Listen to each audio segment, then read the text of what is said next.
Hi, good afternoon, friends and colleagues. And welcome to the third webinar of USAID and Reliance Foundation Women Connect India Speaker Series, led by our esteemed panelists. Today, we will explore a few innovative technology solutions built and operated to offer relevant services to rural and marginalized communities in India over the next 1 hour. My name is Rupesh Datta. I'm a Gender and Technology Advisor at DEI Global and your host for the series. Thank you for joining us. The Women Connect Challenge India, rolled out jointly by USAID and Reliance Foundation, is the national version of the Women Connect Challenge initiative by USAID. The challenges, both national and international, support innovative projects which facilitate women's access to digital tools and solutions. The speaker series, planned as part of the India Challenge, was designed primarily for the India Challenge awardees, but is also relevant for the development organizations which are either working on or designing interventions around the prevalent gender digital divide in the country. In today's webinar, named Digital Solutions for Gender Digital Divide Program Design, we will learn about some innovative digital products across thematic areas, which are at different stages of their life cycle as well, and how these solutions are helping bridge the gender digital divide. For this, we have with us today Sarah Chamberlain from BBC Media Action India, who will share the lessons learned from scaling and transitioning Kilkari, an audio messaging program for pregnant women and new mothers, to the Ministry of Health after reaching 10 million families across 13 states and 5 languages. Then Nikita Bengeni will also from Quest Alliance will tell us about the Quest app, which offers interactive content for 21st century skills, hosted on an easy-to-use multi-device gamified platform. In partnership with the Department of Training and Technical Education and local nonprofits, the Quest app has been used by lakhs of youth across the country. A third speaker, Param Singh, founder and CEO of Move Farm, has unfortunately had to miss the webinar for an unanticipated last-minute investor meeting. He wanted to speak about their digital solution designed to empower dairy farmers across the country and share the strategies his organization has adopted to engage women dairy farmers on the platform. He has sent his apologies to all of you and has requested that you reach out to him in case you're keen to know more about Move Farm's work. We also have with us today representatives from the 10 awardee organizations of the first USAID and Reliance Foundation Women Connect Challenge India program. Thank you, speakers and participants, for making the time to attend this event. We will hear from our esteemed speakers in a minute, after which we will have an open Q&A round. So do jot down your questions while you hear our speakers so that you can ask them at the end. Our first speaker today is Nikita Bengeni, the Director of Youth Programs at Quest Alliance. She has been working in the domain of youth development with focus on creating meaningful learning experiences for young people, especially women, and is passionate about helping young people build their career journeys and self-learning mindsets. Nikita has also been a strong proponent of technology for learning and has led the conceptualization of the Quest app, a technology platform to build 21st century skills for youth at Quest Alliance. Welcome, Nikita. Take it away. All right, thank you so much, Ritesh. Happy to be here and really excited, to engage with everybody on a very pertinent issue, which is gender and digital divide. So I hope we can have an engaging, meaningful conversation. We're able to bring about some really relevant solutions, which you all can take forward, adopt, and use in your context. So just a little bit about Quest, and I'll just start sharing my screen. I do have a deck. I thought it will just be far easier for all of us to, relate to what's happening if I just put some of these things on slides. So yeah, off I go. So just very quickly about, Quest Alliance, that you can root some of the solutions that I'm going to talk about in the context we've been operating in and how we've been using our solutions. So we are about a 15-year-old organization called Quest Alliance based out of India. Our core mission is really to foster 21st century skills among young people by transforming existing learning ecosystems across school to work continuum. When I talk about existing ecosystems, these would mean government schools in the country, right from middle schools to secondary schools to institutions like industrial training institutes, which are run by government to provide vocational skills to young people who have chosen to go down the vocational pathway and not pursue formal education. And some of the core skills that we focus on as part of our work includes things like self-awareness, communication, relationship building, problem solving. And some of the thematics that we work across includes life skills, career development, digital literacy, and self-employment. So this is sort of the core focus of the work we do at Quest. And as I speak about the school to work continuum, we really focus on 3 strategic pillars. One being EdTech, which is how do we leverage technology to make teaching learning experiences more meaningful and relevant and empowering for our learners and educators as well. We also focus a lot on capacity building of different stakeholders in our ecosystem. So this sort of ranges between young women, learners, educators, leaderships, across all of these learning ecosystems that I spoke about. We really thrive on partnerships. We don't run our own learning centers, but we really believe in supporting existing learning ecosystems, the ones I spoke about. So we have extensive partnerships across the school to work continuum to really see how we can make these learning spaces more thriving and relevant for young people. So just moving on and talking a little bit about the expanse of our partnerships. So like Ritesh mentioned, we work very extensively with government ecosystem because we feel like the learners who are part of that ecosystem are the ones who really need a lot of the solutions and really need to experience empowering teaching learning experiences. So, and also like government works at the scale which really reaches out to the most rural spaces in India. So we have a partnership with Ministry of Skills Development and Entrepreneurship, where we focus on building digital content, technology platforms, and really helping government to move towards more blended learning experiences. We work extensively with state governments and departments of employability and training across 6 states of the country. We also work very closely with education ministries across different states. So this is all the different work we do. And apart from working with the government, we also have about 25 other civil society partners who we work with, co-create our theory of change, and really take the narrative forward on focusing on 21st century skills and self-learning behaviors for young people. So this is a little bit about us as Quest. Just in the context of this conversation today, and I'm sure a lot of y'all are already aware of what I'm going to just speak about, but given, there is a lot of conversation around digital divide being at play, and this sort of was felt a lot more strongly during the COVID times, learn their educational spaces, but were then resorted back home, and hence not having access to digital really impacted their learnings in a very negative way. So we keep running these digital access surveys from time to time to see how is the access situation looking like. And of course, there's a very strong positive movement towards more and more young people having access, but still it remains dismally low. And this number is even lower when it comes to our women learners across the board. So we ran this survey across the country with about 8,000 young people, about 250 educators.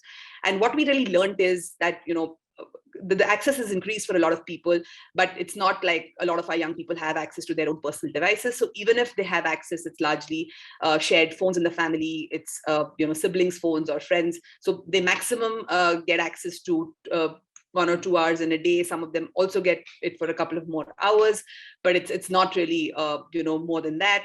And apart from that, even the ones who have access don't necessarily get online very seamlessly because there are strong network issues, and this becomes even worse when you go to more interior parts of the country.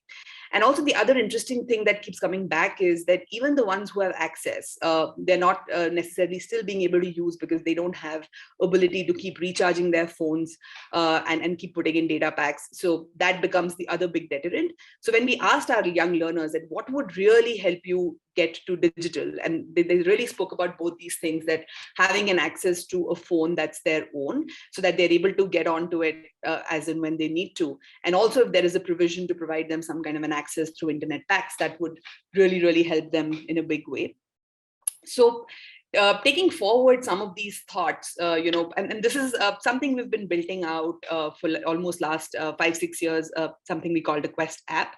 So as Quest, a big focus for us is to move towards blended learning experiences. While traditionally all of us have, really learned in classrooms which are largely trainer-led or teacher-led, but we realize that, those are not necessarily always spaces which caters to needs of every young person inside the classroom. So how do we really bring a balance between self-paced learning and self-led learning, two teaching learning processes that a trainer leads. So we've been a big propagator of blended learning experiences, which is a combination of both these things. So this platform that I'm going to talk about briefly over the next 2-3 minutes, which is called the Quest app, is a platform with a whole bunch of gamified digital learning content across the thematics that I spoke about, including life skills, career development, financial literacy, digital literacy. And coupled with that is the teacher-led processes where young people come into the classroom or come to a common, a Zoom call or a virtual call to really then also apply what they would have learned on their own, ask questions, support each other. A trainer really plays the role of a coach and a mentor, and it's not necessarily just a knowledge giver. So how do we really capitalize on what digital can do well, which is really impart conceptual knowledge, coupled it with, human interactions, which are led by trainer, and, how do you really look at the interplay between both of these ways of learning. So going forward, as part of the Quest app, oops, I'm not able to move my screen forward. Are you guys still being able to hear me? Yes. Yes, Nikita. Yeah. Okay, I'm just stuck. Just give me a moment. I'm going to start sharing again, perhaps. Sorry about this. Talk about technology, learning. I know. Digital has a funny bone. Yeah. Sorry, yeah. So it's moving forward again. So yeah, sorry, just moving again forward. So some of the things that, what Quest app really, the kind of experience it creates for young people, so one, I wanted to just say one thing up front, that it's not just a content repository. Oftentimes as digital solution makers, we end up creating something where we just host digital content and we feel that, okay, we have an application through which we can deploy digital content, but that really doesn't work. Digital learning has to be built from the lens of digital experience first, kind of a thought process, because oftentimes, and this happened a lot as trend in the COVID times, especially, right? A lot of us were used to doing classroom-based trainings. And when COVID happened, we just thought that we can just take the same kind of a training and now do it virtually. But that does not work. If you're doing things digitally, you have to lead with digital first as a core focus. So some of the things that we have built out as part of our digital learning journeys on this platform is that one, it caters to multiple kinds of users who are a stakeholder in the learning ecosystem. So you can log in as a student, you can log in as a trainer, and you can also continue to learn on this platform as an alumni. Even after you've sort of graduated, there are still courses that are catering to alumni. They want to come back, revisit some of the things. So all of that is available. What you see here is kind of the library page, which gives you a snapshot of all your activities, the courses you're learning, the badges you may have earned, what is happening on the discussion forum. So all of it you get as a snapshot right up front. This is kind of the digital, the library where all of our content across all of these areas that I spoke about rests. And as you can see, you can choose the language in which you prefer to learn. While you see all of this interface in English at the moment, we're also in the process of translating a lot of this interface into multiple languages in India. So soon you'll also see this platform in multi-languages as well. So apart from this, we also have a discussion forum. So as learners learn, trainers are free to use this as space to trigger conversations, for learners to ask doubt, to be able to engage in certain kind of conversations. So, it's not just learn, but it's also about connecting. So I was just talking about the fact that we also have a jobs feature as part of our platform, where learners are being able to see jobs information, all the job opening in real time, so that, and especially for young girls, there is a lot of mobility issues. Oftentimes parents are not allowing them to go out for work. So oftentimes, they're looking for work from home opportunity, and these kinds of features really enable some of that. And also just the last bit on this is that, as part of the learning process, it's very important for learners to be able to see their progress and have a certain sense of movement and feeling recognized about what they're learning. So we also have this profile page where you're able to see all the badges you may have earned, all the scores, that you may have received, or all the points that you may have earned while learning on the application. So it's really a holistic experience from a learning point of view and not necessarily just a content repository. So in the nutshell, like some of these things I've already spoke about, but I just want to highlight two things here, that it also offers a very comprehensive learning management system to you as an organization, where you're able to manage your learners, you're able to see their progress in a more holistic manner. Facilitators are being able to keep a track of where the learners are and provide them adequate support. They're able to customize learning processes in the back end based on the needs of the learners. And also there is a holistic dashboard available at an organizational level. So if you're multiple centers running, multiple schools running, then you're able to also, see in a comprehensive manner what's happening across the board and where are each sets of your learners and what they're doing. So just moving on, this is something I already spoke about, so I'm going to skip this, but this really talks about just all the content that we currently host on the application. So just from here, moving on into a little bit more about how, so, it's one thing to build all of these solutions, but the other thing, so I was just talking about the fact that how do we navigate through these socioeconomic barriers when it comes to women and taking these solutions to our women. So a couple of things, based on the digital divide access survey, et cetera, that we did, a couple of things that came about was that how do we enable access to devices for young people. So, we came up with a very interesting concept called the mobile phone libraries, where we equipped a lot of our institutions with a bunch of mobile phones. And just as you issue books in a library, you could issue these phones for about 21 days. And there are a certain set of skills, with which we loaded the content with. But the core idea with it, and all of y'all would be thinking that how in 21 days would a young person actually end up learning everything they need to learn? But the idea with the mobile library was not necessarily just to give access to learning content by giving access to a phone, but it's really about, a lot of young girls experiencing what does it mean to learn digitally. And more than them, actually, it's their families being able to see certain relevance and value in their daughters and girls having access to digital. So a lot of the content here is not just the skills that you need to learn, but really about, one, the experience of it. And secondly, it's also about how you are able to negotiate certain things with your parents. So at this stage, I'm going to just play a quick video which talks about this whole concept of mobile library very quickly. I'll just play this.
Yeah.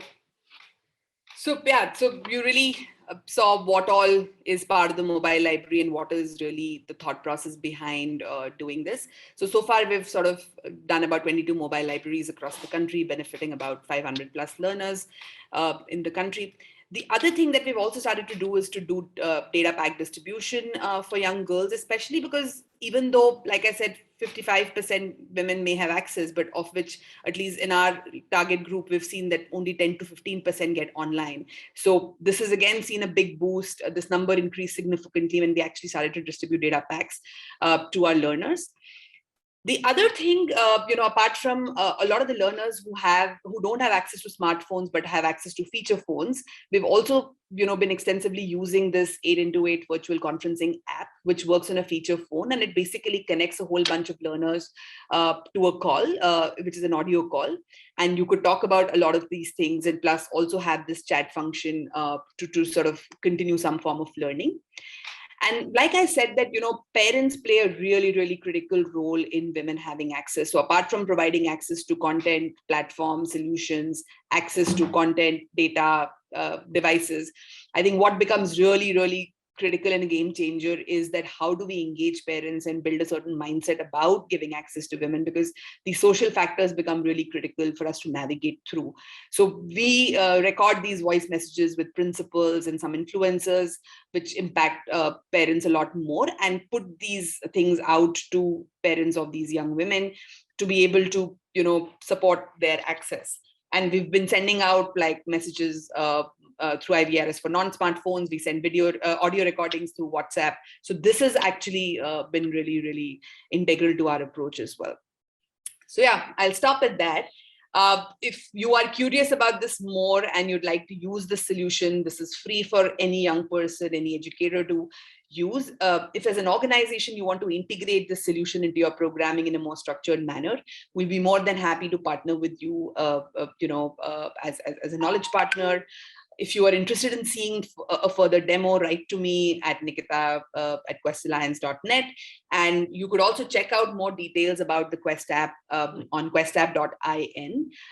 So yeah, I'll stop here, Ritesh, and hand it over to you back. But I'm sorry about all the tech glitches that happened along the way, but I hope this was useful. No, I mean, I think this was very, very useful, Nikita. Thank you. And these tech challenges are things we sort of constantly live with, so completely understandable. Thank you so much. Our next speaker today, jumping right on, is Sarah Chamberlain, Digital Director for BBC Media Action in India, where she is responsible for designing and scaling mobile services for low-literate, low-income communities. She has been at the forefront of digital communications in the development sector for 23 years, and her solutions have benefited millions of people, won many awards, including 3 GSMA Global Mobile Awards, a Microsoft Education Award, Gold and Bronze Cyber Lions at the Cannes International Advertising Awards, and 2 BAFTA nominations. Sarah has designed and delivered digital capacity building programs for nonprofits across the world. She has published widely, and in fact, today she is sitting in a rural part of Madhya Pradesh and has taken the time to discuss her learnings and experiences with us. Thank you, Sarah. Over to you. Thank you so much, Ritesh. And I am, like Nikita, going to turn off my video in hopes that that will enable me to continue presenting effectively. All right. Great. Okay.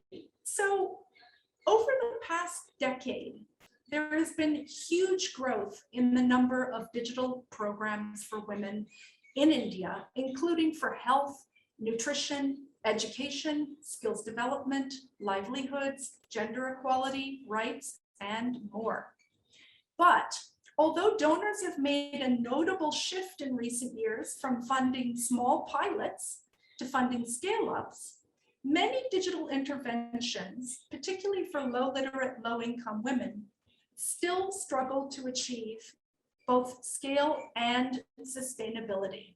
So when I say sustainability, what I mean is what happens when the donor funding runs out. Does your program collapse or does it continue? So, sorry, 1 second. Oh, now my slides are not advancing. Oh, there we go. All right, for the next 10 minutes, I'm going to reflect on the lessons that BBC Media Action, which is the international development NGO of the BBC, has learned from designing and scaling a suite of mobile health services for women in rural India. These services are Mobile Academy, which is an IVR-based training course for frontline health workers, which refreshes their knowledge of healthy reproductive, maternal, and neonatal health behaviors and improves their interpersonal communication skills. Mobile Kunji, an IVR and print-based job aid for frontline health workers, which improves the quality of their interactions with families. And Kilkari, a mobile health education service that provides pregnant women, new mothers, and their families with timely, accessible, accurate information about RMNCH. And it addresses both wives and husbands and reinforces the information communicated by frontline health workers. So BBC Media Action first designed and tested these mobile health solutions in Bihar between 2011 and 2013. And we used IVR technology because in 2011, both frontline health workers and mothers in rural Bihar only had access to very basic keypad phones. In fact, only 9% of frontline health workers had ever sent an SMS at the time. The situation has improved considerably since then, but it's still critical to remember that as per the GSMA in 2021, only 25% of adult women in India own a smartphone. And in states such as Madhya Pradesh, only 26% of women are able to read and open an SMS. So this is the context that we have to keep top of mind, right? The gender digital divide. So the suite of mHealth that we developed have all been independently evaluated, and including by Johns Hopkins and Stanford University. All three of these mobile health services have had a significant impact in their own right. So either on frontline health workers' knowledge and communication skills, or on a range of health outcomes, including birth preparedness, immediate and exclusive breastfeeding, complementary feeding, family planning, routine immunization, and more. So based on this success, this impact, in 2014, the Ministry of Health and Family Welfare decided to adopt Mobile Academy and Kilkari. We worked together for 5 years to redevelop and scale the services to 13 states. By 2019, when we successfully transitioned Mobile Academy and Kilkari to the national government, Kilkari had reached more than 10 million families in 5 languages, and more than 200,000 frontline health workers had successfully graduated from Mobile Academy. And I'm really, really proud and pleased to say that the services are still going strong today, right? And that's like two and a half years later. So I'm now going to talk about 10 key lessons, which you should be able to see on the screen. And really, I may not be able to go through all of them today because time is limited. But Ritesh is going to share both the full deck from my presentation, and there's also an article that has been published in the British Medical Journal of Global Health about the lessons that we've learned, which Ritesh will share with you in the chat. Thank you, Ritesh, so much. All right, so I'm now going to go to the first lesson. All right, lesson number 1, private sector business models are very challenging in low resource setting, particularly if your customers are women and you're talking about maternal health. So digital development projects rarely test the viability of sustainability strategies at the pilot stage. Instead, they develop roadmaps for sustainability, which are often only implemented towards the end of a grant. At that point, it can be really difficult to pivot if your sustainability plan fails, right? So in 2012, BBC Media Action began road testing a commercial business model, which involved revenue share agreements with 6 mobile operators in the state of Bihar. We did this when we still had 3.5 years of donor funding left, right? So we started testing our business model very early on. We adopted this approach to test if it was feasible to ensure the long-term sustainability of the services without funding from donors of the government. So Mobile Academy, we launched it in 2012. 55,000 frontline health workers paid 60 rupees to complete the course from their own pockets. And after we launched Kilkari in 2013, 168,000 families subscribed, paying 1 rupee per week. Now, these fees were affordable by rural women and their families and covered the mobile network operators' costs. But what we discovered is that this revenue did not cover the cost of marketing. Due to the high cost of reaching low literate, low income women who have limited mobility, so they don't leave their homes a lot, they live in media dark communities and can't reach them through traditional advertising channels.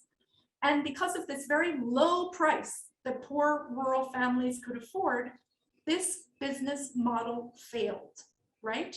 But at least it failed fast. And that gave us time to switch to a public sector business model where the government covered all the call costs, making the service free to poor rural subscribers, to poor rural women. So this is a very important lesson that we learned, which is test your business, your sustainability strategy early, because it might not work out. Lesson number 2, and this is a biggie. You may pilot apples, but end up scaling oranges. Okay, so BBC Media Action's complementary suite of 3 mobile health services, in fact, there's a 4th, which I haven't mentioned, but anyway, had an integrated theory of change. So we designed them all to complement each other, right? And to reinforce messaging. So to train the frontline health worker, to equip her with a job aid, and then to reinforce all the communication that she was doing face-to-face with direct audio messages to the family, right? So it was an integrated theory of change. But when the national government ultimately chose to scale the solutions, they adopted Mobile Academy and Kilkari, but not Mobile Kunji. And Mobile Kunji, which was the job aid, was not adopted because it was thought that smartphone-based job aids would make IVR and print-based tools obsolete, right? And sadly, to this day, that is still not the case. Kilkari and Mobile Academy were also not rolled out by the government in the same states at the same time, right? So they were rolled out of sequence. So this left gaps in our theory of change. That's not to say that the program at scale, when it was evaluated by Johns Hopkins, hasn't had a significant impact, but arguably, our mobile health tools may have had an even greater impact at scale if they had been rolled out together. However, this highlights a really important and hard lesson that the project learned. Okay, that if you pilot a suite of digital tools and services, you may find that only 1 or 2 of them, only one aspect or 2 aspects are eventually scaled by the government and achieve sustainability. And this actually may reduce the overall impact of your program. So the more ambitious your program is, the more different components it has that your theory of change relies on, the more risk there is, right? That one part of it won't be scaled. All right, next slide. All right, next lesson. When you're talking about scale and sustainability, there is a trade-off between ideal solution design and affordability. The hard realities of delivering public health services at scale with constrained resources may require a much more pragmatic approach than many pilots employ. In a donor-funded pilot, it's possible to design and test and implement an ideal program, right? But in the real world, ideal program design is rarely possible. When the national government decided to scale Mobile Academy and Kilkari, several important compromises to service design were required to accommodate the government's budgetary constraints. For example, number one, number of messages. So when it came time to scaling with the government, BBC Media Action proposed doubling the number of calls to families, saying let's call them twice a week instead of just once a week. We can communicate a lot more, we can reinforce our messages, we can emphasize things. Let's double the number of calls. But the government understandably expressed reservations because this would have doubled the call costs. And when you're communicating with 10 million women, I believe Kilkari is now communicating with 23 million families, doubling your call costs is actually a lot of money, right? And not only that, it would have meant that we would have had to significantly increase the technical infrastructure, okay? Because you need the infrastructure to make double the number of calls. And that cost of that infrastructure is pretty big, right? Compromise number two, language localization. So as we know, India literally has thousands of major and minor dialects, and this is no exaggeration. So even in the so-called Hindi-speaking belt, I mean, particularly in states such as Rajasthan, but even in Madhya Pradesh, where I am right now, or for example, Chhattisgarh or Jharkhand, we all know that there are many different dialects and distinct languages, particularly tribal languages. So our research revealed that rural women had much poorer comprehension of Hindi than men. Why is this? Because they live in media dark homes, so they're not watching TV, and they're not listening to the radio, and they're rarely leaving the houses. So the men, they go to the bazaar, they hang out in tea shops, they're chatting, they're exposed to TV in shops, they're reading newspapers, so they get a lot more exposure to Hindi, right?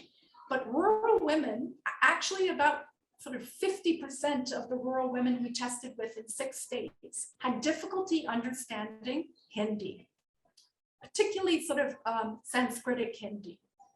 However, understandably, the national government could not afford to create thousands of different versions of Kilkari and Mobile Academy, right? That would have been way, way too expensive. So as a result, we had to create a sort of lowest common denominator Hindi that could be understood by the largest number of women. But we had to recognize that some women just wouldn't be able to understand it.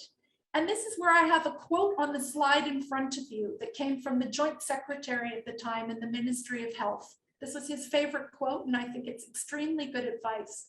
Best is the enemy of good.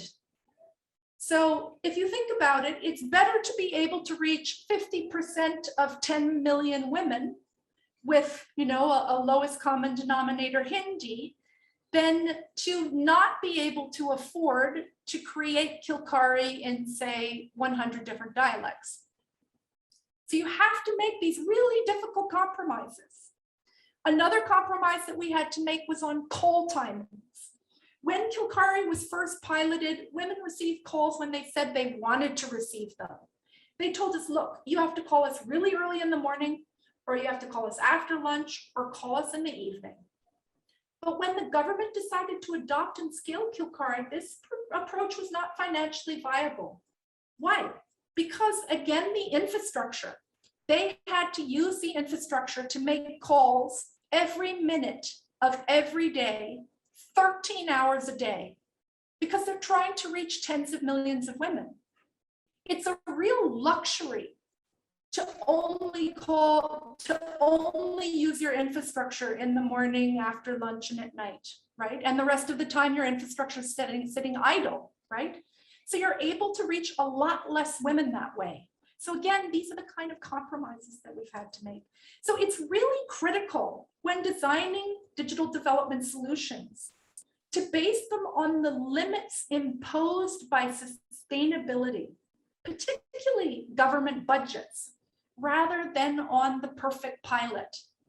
Otherwise, there's a significant risk that the proposed digital solution will ultimately be unaffordable, right?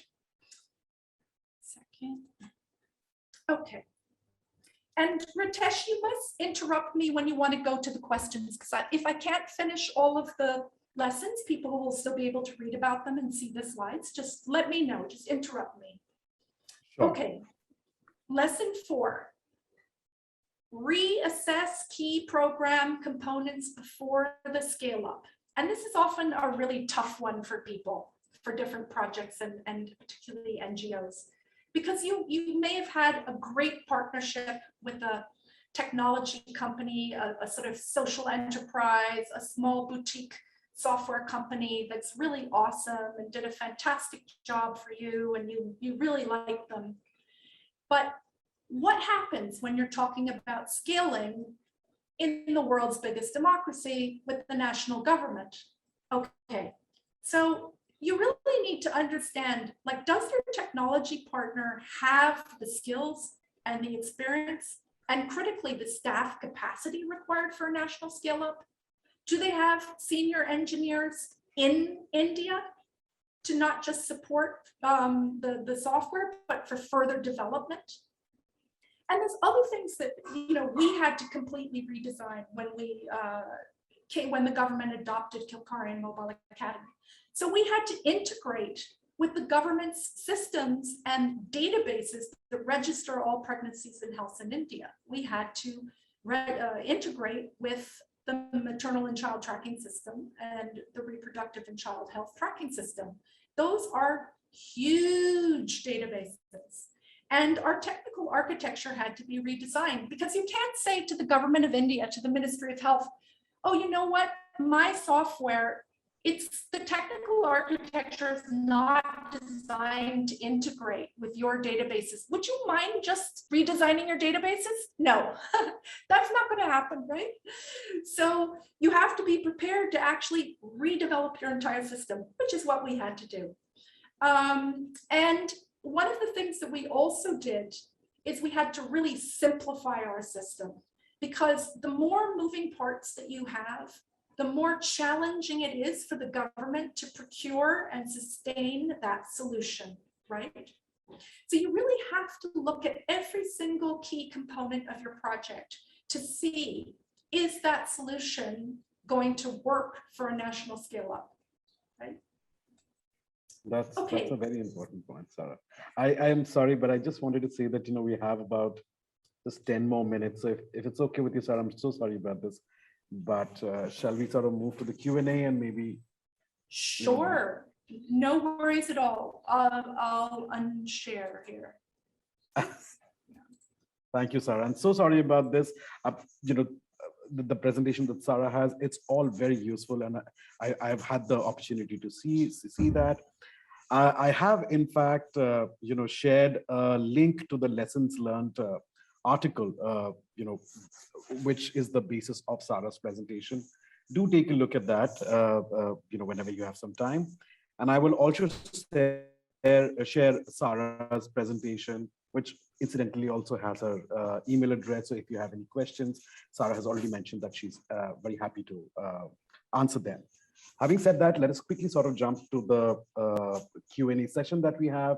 If you all have any questions for Nikita, for Sarah, they're here for the next 10 minutes, happy to answer all the questions that you have.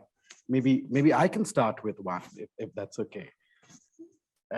So the first question, Sarah, I had for you, and you did talk about, ideal solution versus affordability, and that the best is the enemy of good. And in fact, Nikita, you can also jump in if you have any thoughts around that. But how do you sort of strike that balance when you're designing and when you're sort of rolling it out?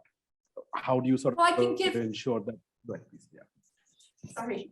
I can give you an example from the discussion that we were having today. So, I'm in Madhya Pradesh in Maheshwar, working with a fantastic organization called Chaitanya Wise that supports women's collectives.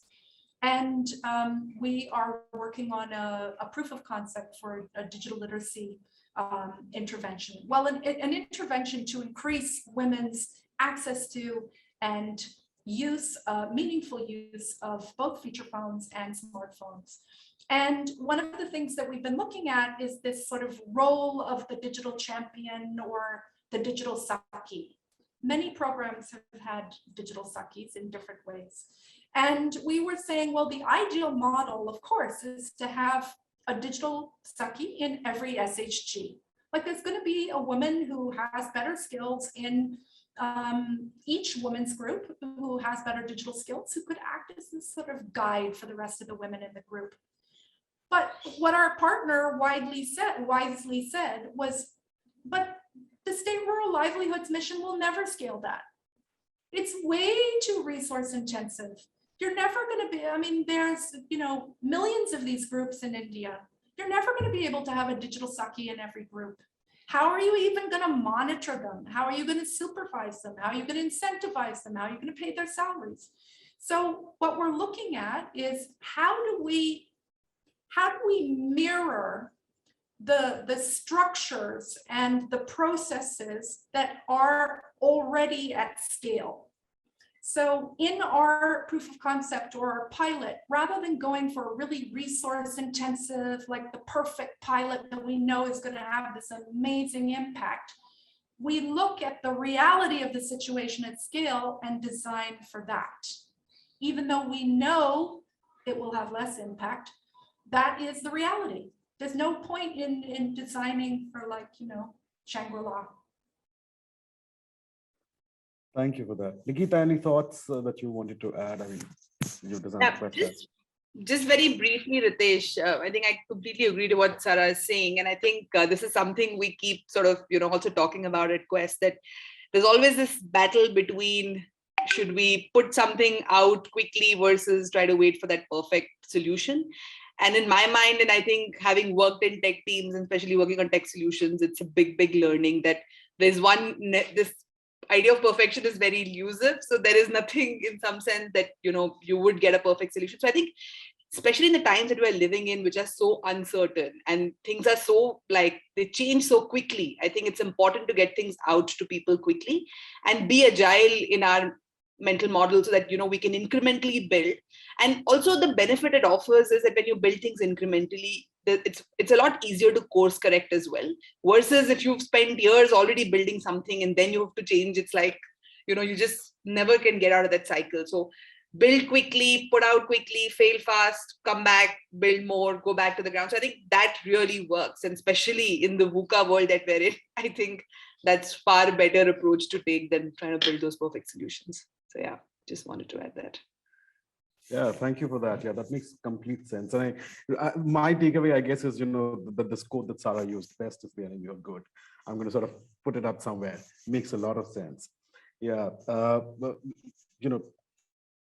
Colleagues, if you have any question, I'm just trying to sort of see if you have any hands raised, and do raise your hands if you have any questions for any of the speakers.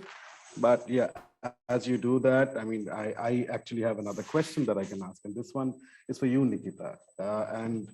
What I found very interesting was this 21-day. You did talk about the whole idea behind the 21 days of lending the phone. But yeah, it's how did you come up with this number? Why not 22 or why not 20? Maybe talk a little bit more about it. Yeah, it could definitely have been 22. That wouldn't really change much. But the idea was that, should we give the phones to a learner for the entire duration, or should we give it for a shorter duration so that phones could change more hands? So, so it's again a little bit to what we were talking about earlier, right? That is it again trying to make sure that through this phone, learner is being able to learn everything? Or if the objective is to give them exposure to what all is possible when you learn digitally, right? Because like I said, conventionally and traditionally, we're not used to learning digitally, and especially in India.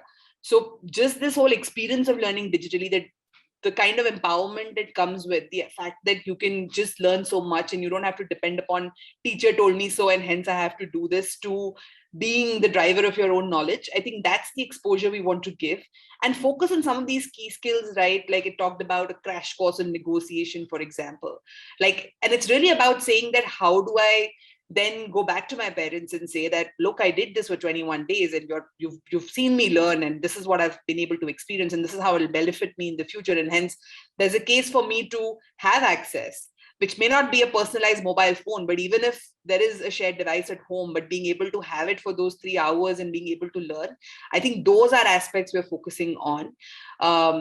And I think it's about just building behaviors. So I think it's really that. And hence, we thought that it should be not short, it should not be too short, but it shouldn't be like 3-4 months, because then the limitation becomes that, not many learners are going to be able to benefit out of that program. And especially we also run these 3-month programs with our vocational partners.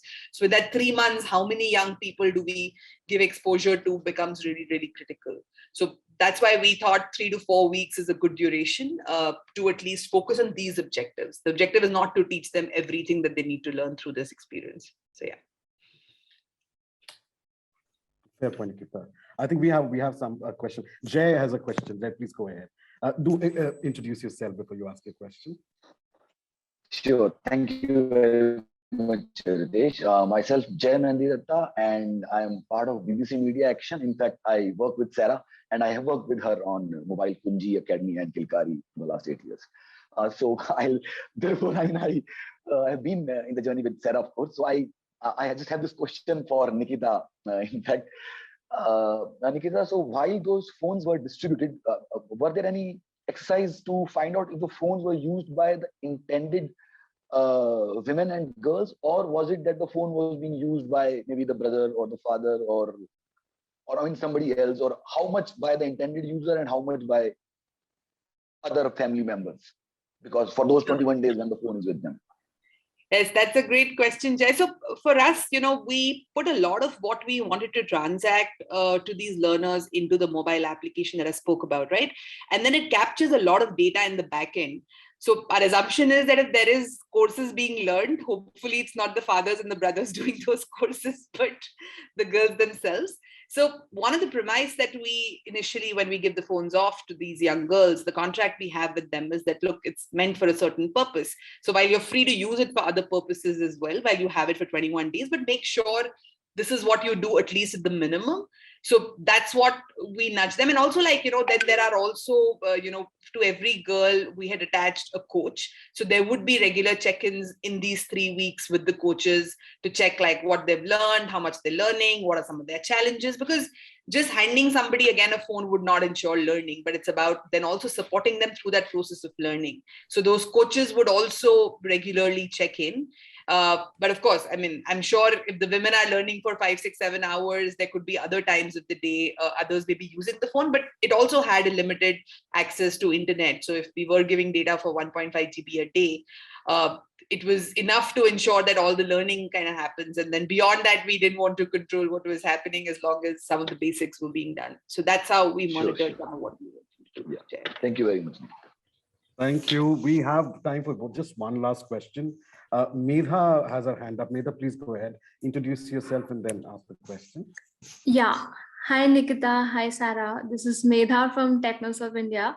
And one question I had for Nikita was that the whole idea of mobile library is pretty interesting. But when we are implementing such kind of program on ground, one issue that we are facing is the behavior, the social norms that is prevalent amongst the community members. So was there a drive, like a sensitization drive that was conducted before launching this mobile libraries so that people are more acceptable towards it and kind of come forward and try it in the first place? Yeah, absolutely, Medha. I think those are definitely critical things. And, we also definitely had instances where we had parents show up at, ITIs and saying, why are you giving our daughters these phones? We don't want them to be exposed to all this. It's a bad thing. So there are definitely instances like this. And, that's also an opportunity for us to engage with these parents and talk about the value added brings. So like I said, the parent and the family engagement piece becomes really, really critical for some of these interventions to succeed. So like I said, we would send out information pamphlets for the parents along with the mobile phones to say that what is the purpose and why we are doing it and how it's going to benefit and how you can actually support this entire process, and a bunch of FAQs about the do's and the don'ts, etc. And I think there is also a regular campaign that goes along with the mobile library processes. Like I said, through IVR messages, we would send direct messages to parents to say that, okay, your daughter has been given this phone for 21 days. This is what it is. And this is how you will have to support the process. And if you've got issues, then here is a number you could call us at, and we would be happy to engage. So yeah, I think these challenges are likely to exist, but you have to find a way to engage with the parents in various ways to be able to bring a certain acceptability. Because I do strongly believe that when it comes to digital access for women, it's more social factors than economic, right? And we have to work on those social factors alongside for some of these things to succeed. So yeah. Completely. And in fact, thank you, Medha, for that question. And thank you, Nikita. In fact, Sarah made a very important point, and which actually could sort of take another conversation. But yeah, that she just points out, I'll just read it out for everybody. That just to say, we found that 50% of Kilkari High listeners were men, and that the government of Chhattisgarh distributed more than 2 million smartphones to rural women. But an independent evaluation found only a 3% increase in women's use. So yes, working with the social problems, as Nikita mentioned, is very, very important. Otherwise, nothing really works. I'm sorry, we are sort of short on time now, so we'll have to wrap up on that note. I wanted to thank all the attendees and wanted to point out that if you have any questions, if you have Nikita and Sarah's email, write to them or write to me, and I'm happy to seek responses from our speakers or directly connect them to you as necessary. Let me also remind you that we will be with our, ready with the next webinar happens on December 15th, which will be about solutions which facilitate access to government schemes. And we hope to bring to you a stellar list of speakers like we did today. I wanted to thank Sarah for your time, Nikita for your time. I know both of you have been very busy. Both of you have been traveling and you've still taken the time to come join us. Thank you so much for it. And on that note, all of you have a wonderful evening. Goodbye. See you next month.